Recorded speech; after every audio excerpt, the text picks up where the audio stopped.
എന്തിലും എളുപ്പവഴി അന്വേഷിക്കുന്നവരാണ് നമ്മൾ. എന്നാൽ ഈശ്വരപ്രീതിക്കായി ഇത്തരം കുറുക്കുവഴികളില്ല.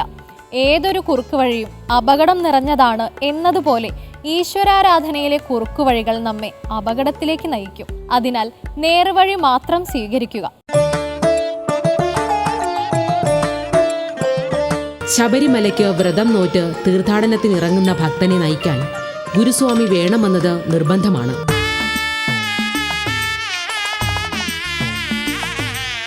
സ്വയം കെട്ടുനിറച്ച് കെട്ടുതാങ്ങി മലയ്ക്ക് പോകരുതെന്നാണ് ആചാരം.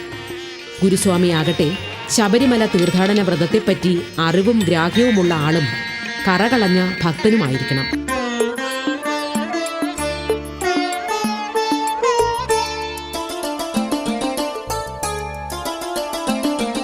ഗണപതി ക്ഷേത്രങ്ങളിൽ പോകുന്ന ഭക്തർ ഏത്തമിടുന്ന സമ്പ്രദായമുണ്ട്. വലത് കൈകൊണ്ട് ഇടത് ചെവിയെയും ഇടത് കൈകൊണ്ട് വലത് ചെവിയെയും പിടിച്ച് നടത്തുന്ന വന്ദനമാണ് ഏത്തം. ഇത് ഗണപതി ക്ഷേത്രങ്ങളിലെ സ്ഥിരം കാഴ്ചയാണ്. ഇന്നത്തെ ദീപാരാധന കാഴ്ചയ്ക്കായി ക്ഷേത്രാങ്കണത്തിലേക്ക് പോകാം.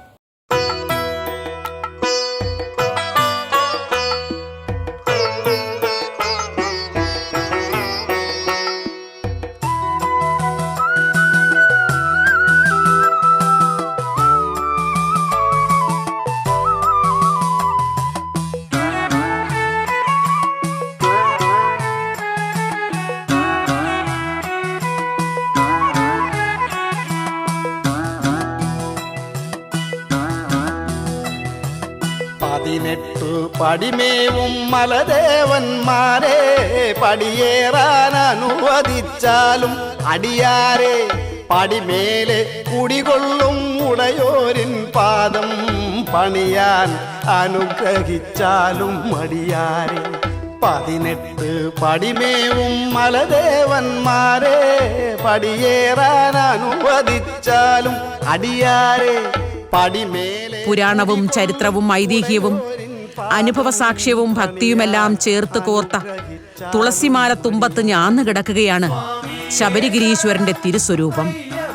ഇത് ലോകത്തൊരിടത്തും കാണാനാകാത്ത സവിശേഷതകളോടെ വിരാജിക്കുന്ന ശബരിമല ശ്രീ ധർമ്മശാസ്താ ക്ഷേത്രം.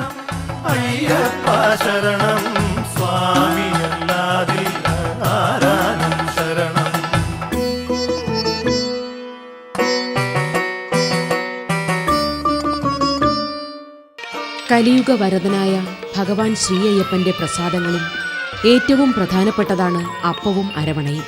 അരിയും നെയ്യും ശർക്കരയും ചേർത്തുണ്ടാക്കുന്ന പായസമായ അരവണ അയ്യപ്പന്റെ മുഖ്യപ്രസാദമായതിനു പിന്നിൽ രസകരമായ ഒരു ഐതിഹ്യമുണ്ട്. അതിങ്ങനെയാണ്. ഒരിക്കൽ പന്തളത്ത് രാജാവ് തന്റെ പുത്രനായ അയ്യപ്പനെ കളരി അഭ്യസിപ്പിക്കുന്നതിനായി ചേർത്തലയിലെ ചീരപ്പൻ ചിറ കളരിയിൽ ചേർക്കുകയുണ്ടായി. കളരി അഭ്യാസത്തിനെത്തിയ അയ്യപ്പനിൽ ഗുരുവായ കുമാരപ്പണിക്കരുടെ മകൾക്ക് അനുരാഗമുദിച്ചു. തന്നോട് വിവാഹ അഭ്യർത്ഥന നടത്തിയ ആ പെൺകുട്ടിയുടെ വാക്കുകൾ കേൾക്കാൻ ഇടം നൽകാതെ ഭഗവാൻ അയ്യപ്പൻ തന്റെ കളരി അഭ്യസനത്തിൽ മുഴുകിപ്പോന്നു. എന്നാൽ പെൺകുട്ടിയാകട്ടെ അയ്യപ്പന്റെ ശ്രദ്ധയാകർഷിക്കുവാനായി ഭക്ഷണവും മറ്റും നൽകാൻ ആരംഭിച്ചു. കാലങ്ങൾ കുറേ കടന്നുപോയി. പെൺകുട്ടി ഋതുമതിയായി. ഇതിന്റെ ആഘോഷ ചടങ്ങുകളുടെ ഭാഗമായി പെൺകുട്ടിയുടെ കുടുംബം പ്രത്യേക വിഭവങ്ങൾ തയ്യാറാക്കിയിരുന്നു. ഈ വിഭവങ്ങളിലെ പ്രധാനപ്പെട്ട ഒന്നായിരുന്നു അരിയും ശർക്കരയും ചേർത്തുണ്ടാക്കിയ ഋതുമതി കഞ്ഞി എന്നത്. ചടങ്ങുകൾക്ക് ശേഷം പെൺകുട്ടി കളരി അഭ്യസിച്ചുകൊണ്ടിരുന്ന അയ്യപ്പന് ഈ കഞ്ഞി നൽകുകയുണ്ടായി. പെൺകുട്ടി നൽകിയ കഞ്ഞി വളരെയേറെ ഇഷ്ടപ്പെട്ട അയ്യപ്പൻ ഇനി എന്നും തനിക്ക് ഈ കഞ്ഞി മാത്രം നൽകണമെന്ന് പെൺകുട്ടിയോട് അഭ്യർത്ഥിച്ചു. ഈ സംഭവവുമായി ബന്ധപ്പെട്ടാണ് അയ്യപ്പന്റെ മുഖ്യപ്രസാദമായി അരവണ മാറിയത് എന്ന് വിശ്വസിച്ചു വരുന്നു. പടിതൻ ഇടത്തായി കാവൽ പാർക്കും കറുപ്പായി അന്നേ കറുപ്പു സ്വാമി. പടിതൻ ഇടത്തായി കാവൽ പാർക്കും കറുപ്പായി അന്നേ കറുപ്പു സ്വാമി. പള്ളിക്കെട്ടേന്തി വരുവോരെ ഞങ്ങൾ ഉള്ളത്തിൽ സ്വാമിയെ കൊള്ളുവോരെ ഞങ്ങൾ. പള്ളിക്കെട്ടേന്തി വരുവോരെ ഞങ്ങൾ ഉള്ളത്തിൽ സ്വാമിയെ കൊള്ളുവോരെ ഞങ്ങൾ. സ്വാമിയേ ശരണം അയ്യപ്പ ശരണം സ്വാമിയല്ലാതെ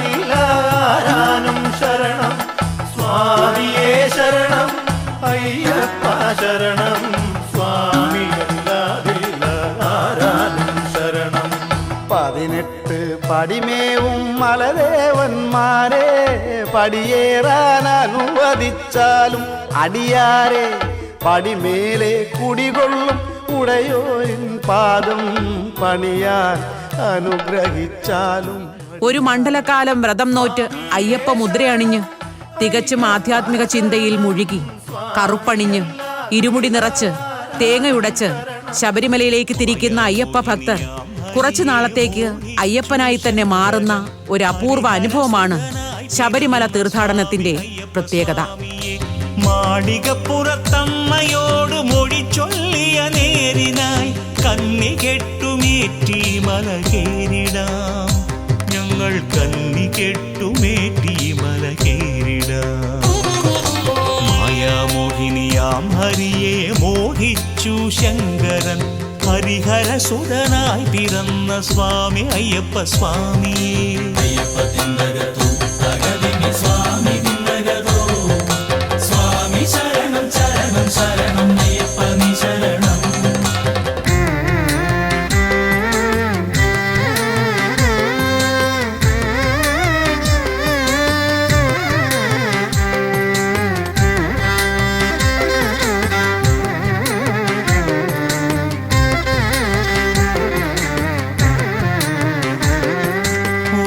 സ്വാമിയെ കുടിയിരുത്തിയ എരുമേലിയിൽ ഞങ്ങൾ പേട്ട തുള്ളി മനസ്സ് നിറയ ഭക്തി നുകർന്നു.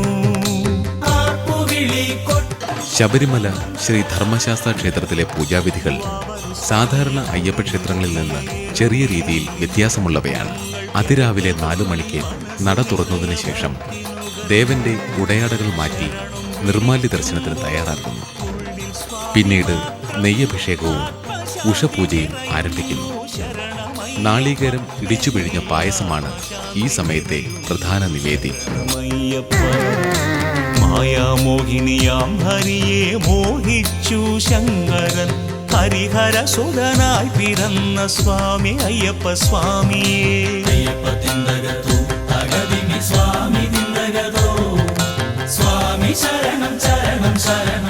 പിന്നീട് 25 കലശം കഴിച്ച് പൂജിച്ച് വിഗ്രഹത്തിൽ അഭിഷേകം കഴിച്ച ശേഷം ഉച്ചപൂജ ആരംഭിക്കുന്നു. ഉച്ചപൂജ പ്രധാനമായി 3 വിധത്തിലുണ്ട്. പീഠപൂജ, മൂർത്തിപൂജ, പ്രസന്നപൂജ എന്നിവയാണിത്. പ്രസന്നപൂജ സമയത്ത് ത്രിമധുരം നിവേദിക്കുന്നു. അരവണയും വെള്ള നിവേദ്യവുമാണ് ഉച്ചപൂജയുടെ പ്രധാന നിവേദ്യങ്ങൾ. അപ്പം, പാനകം എന്നിവയാണ് അത്താഴ പൂജയ്ക്കുള്ള പ്രധാന നിവേദ്യങ്ങൾ. ഞങ്ങൾ വരുന്നുണ്ട്.